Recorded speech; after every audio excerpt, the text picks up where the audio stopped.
पहले तो मैं कहूँगा कि भारतीय जनता पार्टी विधायक दल की बैठक में आज हम चर्चा करेंगे।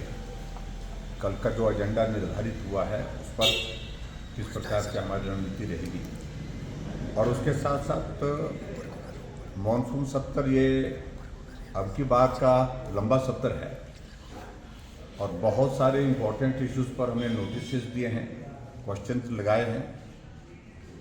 उस पर विधानसभा के अंदर सरकार से जवाब मांगेंगे। और ख़ास तौर से जो हिमाचल प्रदेश में जो वर्तमान में जो हालात बने हुए हैं, चाहे वो कानून व्यवस्था की अगर बात कहें, नालागढ़ में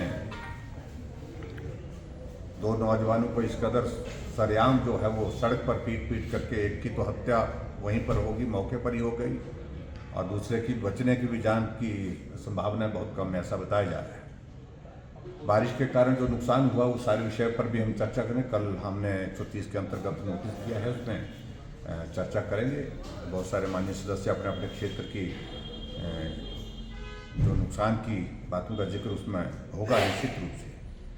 और इसके अलावा जो हिमाचल प्रदेश सरकार ने जो भ्रष्टाचार की सारी बातें सामने आई हैं, सामने आ रही हैं, हर रोज़ सारी बातें देखने को मिल रही हैं, उन तमाम बातों को लेकर के विधानसभा के अंदर चर्चा होगी, निश्चित रूप से होगी। और भारतीय जनता पार्टी का विधायक दल पूरी तैयारी के साथ सत्र में प्रवेश करेगा और सरकार से जवाब मांगेगा।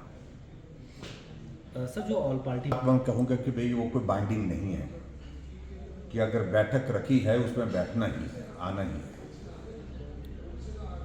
बैठक रखी थी, हम नहीं आए, वजह उसमें है, ठीक है, उसमें कुछ लोगों की व्यवस्था थी, लेकिन उसके बावजूद मैं इतना ही कह रहा हूँ कि अगर उस बैठक में नहीं आना हुआ, हमने कुछ वाजिब रीजंस की जानकारी दे दी थी, लेकिन जो सत्ता पक्ष की ओर से जो माननीय मंत्री जी ने जो टिप्पणी की है कि ये अच्छी परंपरा नहीं है। परंपराओं का जिक्र कांग्रेस के मित्र ना करें।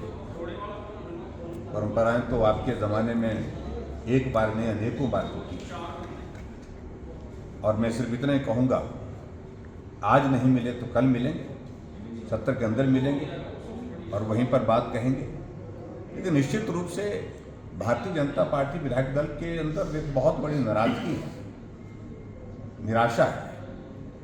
जिन शब्दों का इस्तेमाल विधानसभा के सम्मानीय अध्यक्ष जी ने किया, विधानसभा के सत्र के अंदर विधानसभा का अध्यक्ष बोले तो वो बात वहीं खत्म होती है और होनी भी चाहिए। लेकिन पब्लिक प्रोग्राम में इस प्रकार से जिक्र करे विधानसभा के अध्यक्ष महोदय कि 6 की गर्दन काट दी गई है, जो है वो क्या शब्द इस्तेमाल किया था, 3 की आरे के नीचे है, सर कलम हो गए, 6 के सर कलम हो गए और 3 आरे के नीचे है।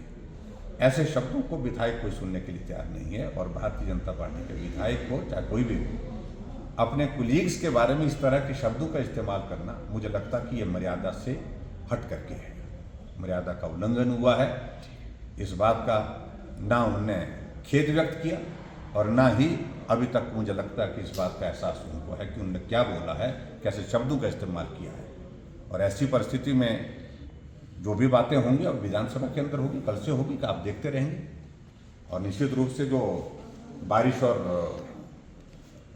इस बरसात में जो नुकसान हुआ है उस पर चर्चा होगी और उस पर हम निश्चित रूप से पूछेंगे सरकार से कि पिछली बार के जिन लोगों के घर चले गए, जिनके लिए कहा था कि 7 लाख रुपए देंगे, 1 लाख रुपए कुछ के खाते में आए, कुछ के खाते में तो कोई पैसा ही नहीं आया, लेकिन कुछ के खाते में 1 लाख रुपए आया है और 1 साल बीतने के बाद उसके बाद उसमें 25 पैसे नहीं और डाले गए। तो ये झूठी बातें कह करके और बार बार जो गारंटियां दी, जिन वादों को लेकर के सत्ता में आए हैं, झूठ बोल करके, मैं बार बार कहता हूं, उन वादों से खुद ही मुकर रहे हैं। नैतिकता का स्तर इस स्तर पर गिर गया है जो सचमुच में आज से पहले देखने को नहीं मिला, जो वर्तमान कांग्रेस की सरकार का मिला, चाहे वो मुख्यमंत्री है चाहे इनके मंत्री। Thank you.